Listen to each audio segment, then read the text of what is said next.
ವರಮಹಾಲಕ್ಷ್ಮಿ ವ್ರತದ ದಿನ ವರಮಹಾಲಕ್ಷ್ಮಿ ದೇವಿಗೆ ಈ ಬಿಳಿ ಬಣ್ಣದ ವಸ್ತು ಇಲ್ಲದೆ ಪೂಜೆ ಮಾಡಿದರೆ ಪೂಜೆಯ ಫಲ ಸಿಗೋದಿಲ್ಲ.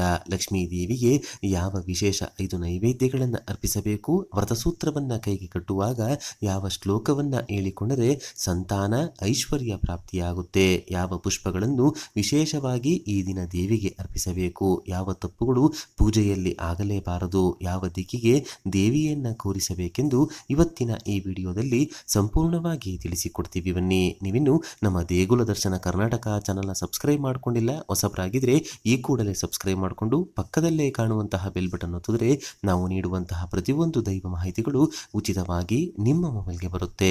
ಭಕ್ತರ ಕೋರಿಕೆಗಳನ್ನು ವರಮಹಾಲಕ್ಷ್ಮಿ ದೇವಿಯು ಅತಿ ಕಡಿಮೆ ಸಮಯದಲ್ಲಿ ನೆರವೇರಿಸಲು ವ್ರತದ ದಿನ ಈ 4 ಕೆಲಸಗಳನ್ನು ತಪ್ಪದೇ ಮಾಡಬೇಕು. ಮನೆಯಲ್ಲಿ ದೇವರ ಕೋಣೆಯಲ್ಲಿ, ಮನೆಯ ಬಾಗಿಲಿನ ಮುಂದೆ, ವರಮಹಾಲಕ್ಷ್ಮಿ ಪೀಠದ ಕೆಳಗೆ ರಂಗೋಲಿಯನ್ನು ಬರೆಯಬೇಕಾದರೆ ಖಚಿತವಾಗಿ ಈ ದಿನ ಅಕ್ಕಿ ಹಿಟ್ಟನ್ನೇ ಬಳಸಬೇಕು. ಅಕ್ಕಿ ಹಿಟ್ಟಿನಿಂದ ರಂಗೋಲಿಗಳನ್ನು ಬರೆದು ದೇವಿಯ ಪೂಜೆ ಮಾಡಿಕೊಳ್ಳಬೇಕು. ಅಮ್ಮನವರಿಗೆ ಗಂಧವೆಂದರೆ ಬಲು ಇಷ್ಟ, ಆದ್ದರಿಂದ ಗಂಧದ ಬುಟ್ಟನ್ನು ಇಟ್ಟು ಗಂಧದಿಂದ ದೇವಿಗೆ ಅಲಂಕಾರ ಮಾಡಿ ದೇವಿಯ ಶೀಘ್ರ ಅನುಗ್ರಹಕ್ಕೆ ಕಬ್ಬಿನ ಹಾಲನ್ನು ಕೂಡ ದೇವಿಯ ಮುಂದೆ ಇಟ್ಟು ಪೂಜೆ ಮಾಡಿಕೊಳ್ಳಿ.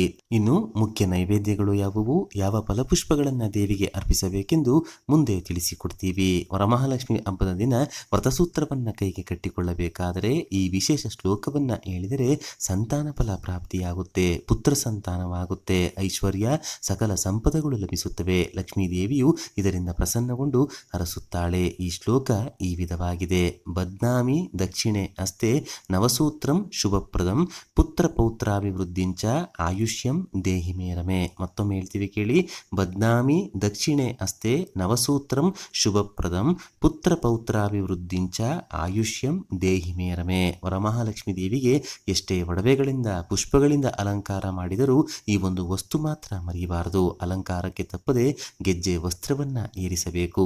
ದೇವಿಗೆ ಭಕ್ತಿ ಪ್ರೀತಿಯಿಂದ ಕಳಶದ ಅಲಂಕಾರಕ್ಕೆ ಗೆಜ್ಜೆ ವಸ್ತ್ರವನ್ನು ಬಳಸಿದರೆ ದೇವಿಯ ಪ್ರೀತಿ, ಕರುಣೆ, ರಕ್ಷಣೆ ಅತಿ ಸುಲಭವಾಗಿ ಪ್ರಾಪ್ತಿಯಾಗುತ್ತದೆ.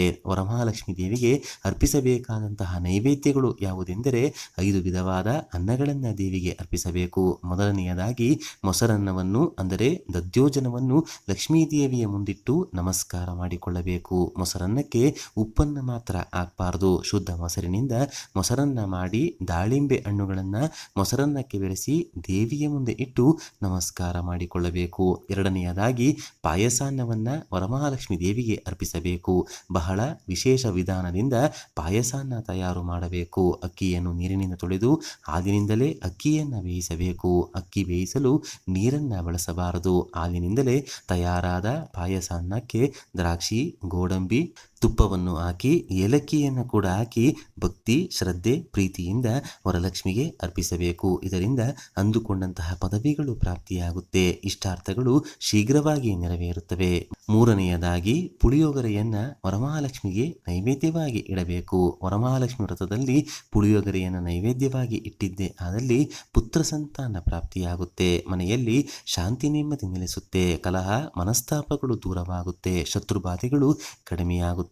ನಾಲ್ಕನೆಯದಾಗಿ ಖಾರ ಪೊಂಗಲನ್ನು ನೈವೇದ್ಯವಾಗಿ ಅರ್ಪಿಸಬೇಕು. ಇದರಿಂದ ಕುಟುಂಬ ಸೌಖ್ಯ ಪ್ರಾಪ್ತಿಯಾಗಿ ಕುಟುಂಬದ ಏಳಿಗೆ ಆಗ್ತಾ ಹೋಗುತ್ತೆ. ಲಕ್ಷ್ಮಿ ಕೂಡ ಇದರಿಂದ ಸಂತಸಗೊಂಡು ಇಡೀ ಮನೆಗೆ ಅರಸುತ್ತಾಳೆ. ಐದನೆಯದಾಗಿ ಗುಡಾನ್ನವನ್ನು ಅಂದರೆ ಬೆಲ್ಲದನ್ನವನ್ನು ದೇವಿಗೆ ಅರ್ಪಿಸಬೇಕು.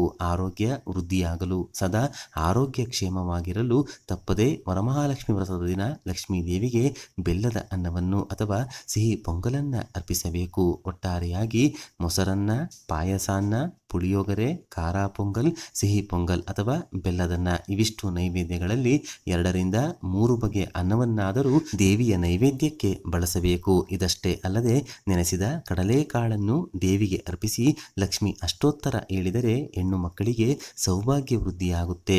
ದಾಳಿಂಬೆ ಫಲ ನೈವೇದ್ಯಕ್ಕೆ ಇಟ್ಟರೆ ಲಕ್ಷ್ಮೀ ದೇವಿಯ ಪ್ರೀತಿ, ಕರುಣೆ ಸಿಗುತ್ತೆ. ಮಂದಾರ ಪುಷ್ಪ ಅಂದರೆ ದಾಸವಾಳದ ಪುಷ್ಪಗಳು, ಬಿಳಿ, ಕೆಂಪು, ಹಳದಿ ಬಣ್ಣದ ಪುಷ್ಪಗಳು ಅಥವಾ ದಾಸವಾಳ ದಾಸವಾಳ ಸಿಕ್ಕರೆ ಮಹಾಲಕ್ಷ್ಮಿ ದೇವಿಗೆ ತಪ್ಪದೆ ಅರ್ಪಿಸಿ. ಸರ್ವಶ್ರೇಷ್ಠ ತಾವರೆ ಪುಷ್ಪವನ್ನು ಲಕ್ಷ್ಮೀ ಪೂಜೆಯಲ್ಲಿ ಮರೆಯಬಾರದು. ಒಂದೇ ಒಂದು ತಾವರೆ ಪುಷ್ಪವನ್ನು ಅರ್ಪಿಸಿ ಕೈ ಮುಗಿದರೂ ತುಂಬ ಶ್ರೇಷ್ಠ ಫಲಗಳು ಪ್ರಾಪ್ತಿಯಾಗುತ್ತೆ. ವಿಶೇಷವಾಗಿ ಈ ಒಂದು ವ್ರತದ ದಿನ ಎಲ್ಲ ನೈವೇದ್ಯಗಳ ಜೊತೆ ಪಾನಕ ಕೋಸಂಬರಿಯನ್ನ ಮರೆಯಬಾರದು. ದಾಸವಾಳದಿಂದ ಮಹಾಲಕ್ಷ್ಮಿ ದೇವಿಯನ್ನ ಪೂಜಿಸಿದರೆ ನಿದ್ರಾ ಸೌಖ್ಯ ಪ್ರಾಪ್ತಿಯಾಗುತ್ತೆ. ನಿದ್ರಾಹೀನತೆ ಸಮಸ್ಯೆಗಳು ದೂರವಾಗುತ್ತೆ. ಕಣಗಲೆ ಪುಷ್ಪದಿಂದ ವರಮಹಾಲಕ್ಷ್ಮಿ ದೇವಿಯನ್ನ ಪೂಜೆ ಮಾಡಿದರೆ ಬಂಗಾರ ಬೆಳ್ಳಿ ಪ್ರಾಪ್ತಿಯಾಗುತ್ತೆ. ಬಿಳಿ ಬಣ್ಣದ ಪುಷ್ಪಗಳಿಂದ ದೇವಿಯನ್ನ ಪೂಜಿಸಿದರೆ ಮನಸ್ಸಿನ ಕಾಮನೆಗಳು ನೆರವೇರುತ್ತವೆ. ಬಿಳಿ ಬಣ್ಣದ ಪುಷ್ಪಗಳೆಂದರೆ ಮಲ್ಲಿಗೆ, ಸಣ್ಣ ಜಾಜಿ ಈ ರೀತಿಯಾದವು. ದೇವಿಯನ್ನು ಉತ್ತರ ದಿಕ್ಕಿಗೆ ಮುಖ ಮಾಡಿ ಕೂರಿಸಬೇಕು. ದಕ್ಷಿಣ ದಿಕ್ಕಿಗೆ ದೇವಿ ಕೂರಿಸಿದಾಗ ದೇವಿ ಉತ್ತರ ದಿಕ್ಕನ್ನು ನೋಡುವಂತೆ ಇರಬೇಕು. ಉತ್ತರ ದಿಕ್ಕಿಗೆ ಕೂರಿಸಿದರೆ ದೇವಿಯು ದಕ್ಷಿಣ ದಿಕ್ಕನ್ನು ನೋಡುತ್ತಾರೆ. ಈ ರೀತಿ ಕೂರಿಸಬಾರದು.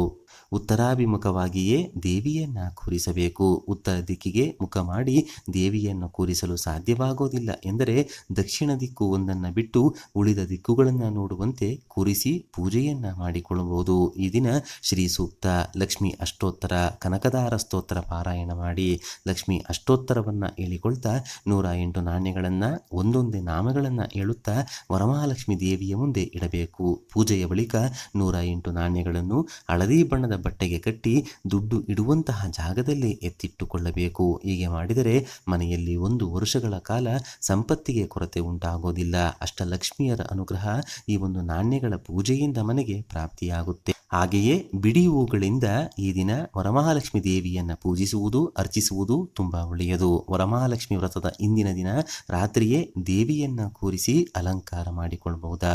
ಇಂದಿನ ದಿನ ರಾತ್ರಿ ಮಂಟಪ, ಪೀಠ ಎಲ್ಲ ಸಿದ್ಧತೆ ಮಾಡಿ ಕಳಶವೊಂದು ಮಾತ್ರ ಬೆಳಿಗ್ಗೆ ಪ್ರತಿಷ್ಠಾಪನೆ ಮಾಡುವಂತೆ ತಯಾರು ಮಾಡಿಕೊಳ್ಳಿ. ಕೆಲವರು ಮಧ್ಯರಾತ್ರಿಯಾದರೂ ಸಿದ್ಧತೆ ಮಾಡುತ್ತಿರುತ್ತಾರೆ. ಇನ್ನೇನು ಬೆಳಗಾಯಿತು ಎಂದು ಮುಹೂರ್ತ ನೋಡದೆ ಕಳಶ ಪ್ರತಿಷ್ಠಾಪನೆ ಮಾಡಬಾರದು. ಹಬ್ಬದ ದಿನ ಶುಭ ಮುಹೂರ್ತವನ್ನು ನೋಡಿ ಕಳಶ ಪ್ರತಿಷ್ಠಾಪನೆಯನ್ನ ಮಾಡಿಕೊಳ್ಬೇಕು. ಪೂಜೆಗೆ ಶುಭ ಮುಹೂರ್ತಗಳನ್ನು ಕಳೆದ ವಿಡಿಯೋದಲ್ಲಿ ತಿಳಿಸಿಕೊಟ್ಟಿದ್ದೀವಿ. ಮನೆಯ ಹಾಲ್ನಲ್ಲಿ ಅಥವಾ ದೇವರ ಕೋಣೆಯಲ್ಲಿ ವರಮಹಾಲಕ್ಷ್ಮಿ ದೇವಿಯನ್ನ ಕೂರಿಸಿದರೆ ಒಂದು ವಿಚಾರವನ್ನ ಪ್ರತಿಯೊಬ್ಬರು ನೆನಪಿಟ್ಟುಕೊಳ್ಳಬೇಕು. ದೇವಿಯನ್ನು ಕೂರಿಸುವ ಪೀಠವು ಕಬ್ಬಿಣದಾಗಿರಬಾರದು. ಮರದ ಮಣೆ ಅಥವಾ ಮರದ ಟೀಪಾಯ್ ಆಗಿರಬೇಕು. ಸಂಪೂರ್ಣ ಗೋಡೆಗೆ ಟೇಬಲ್ ಅನ್ನ ಒರಗಿಸಬಾರದು. ಮನೆಯ ಹಾಲ್ನಲ್ಲಿ ದೇವಿಯನ್ನ ಕೂರಿಸಿದ್ದರೆ ನೀವು ಪ್ರದಕ್ಷಿಣೆ ಬರುವಷ್ಟು ಜಾಗ ಬಿಟ್ಟಿದ್ದರೆ ತುಂಬಾ ಒಳ್ಳೆಯದು. ಹಬ್ಬ ಅಂದ ಮೇಲೆ ಆತುರ, ಕಿರಿಕಿರಿ, ಮನಸ್ಸಿಗೆ ಸ್ವಲ್ಪ ಗೊಂದಲ ಇದ್ದೇ ಇರುತ್ತೆ. ವ್ರತದಲ್ಲಿ ಯಾವುದೇ ಕಾರಣಕ್ಕೂ ಬಟ್ಟೆಗಳು ಸುಡಬಾರದು. ನೀವಾಗಲಿ ಅಥವಾ ಮನೆಗೆ ಬಂದವರದ್ದಾಗಲಿ ಸೀರೆಗಳು ದೀಪಗಳ ಬಳಿ ತುಂಬ ಜಾಗ್ರತೆಯಿಂದ ನೋಡಿಕೊಳ್ಳಬೇಕು. ಸೀರೆ ಸುಟ್ಟು ಪೂಜೆಯಲ್ಲಿ ವಿಘ್ನ ಆಗದಂತೆ ನೋಡಿಕೊಳ್ಳಿ. ಕಳಶ ಒಂದು ಸಲ ಕೂರಿಸಿದ ಮೇಲೆ ಮಕ್ಕಳು ಪದೇ ಪದೇ ಕಳಶದ ಬಳಿ ಹೋಗುವುದು, ಕಳಶ ಅಲುಗಾಡಿಸುವುದು ಮಾಡದಂತೆ ನೋಡಿಕೊಳ್ಳಿ. ನೋಡಿದ್ರಲ್ಲ, ವರಮಹಾಲಕ್ಷ್ಮಿ ಹಬ್ಬದ ದಿನ ದೇವಿಯನ್ನು ಯಾವ ದಿಕ್ಕಿಗೆ ಕೂರಿಸಬೇಕು, ಯಾವ ಫಲಪುಷ್ಪಗಳು, ಯಾವ ನೈವೇದ್ಯಗಳನ್ನು ದೇವಿಗೆ ಅರ್ಪಿಸಬೇಕೆಂದು ಇವತ್ತಿನ ಈ ವಿಡಿಯೋದಲ್ಲಿ ತಿಳಿಸ್ಕೊಟ್ಟಿದ್ದೀವಿ. ಮುಂದಿನ ಬಾರಿ ಮತ್ತೊಂದು ವಿಶೇಷ ದೈವ ಮಾಹಿತಿಯೊಂದಿಗೆ ನಮ್ಮ ದೇಗುಲ ದರ್ಶನ ಕರ್ನಾಟಕ ಚಾನಲ್ ಮೂಲಕ ಭೇಟಿಯಾಗೋಣ. ಧನ್ಯವಾದ ಸ್ನೇಹಿತರೆ.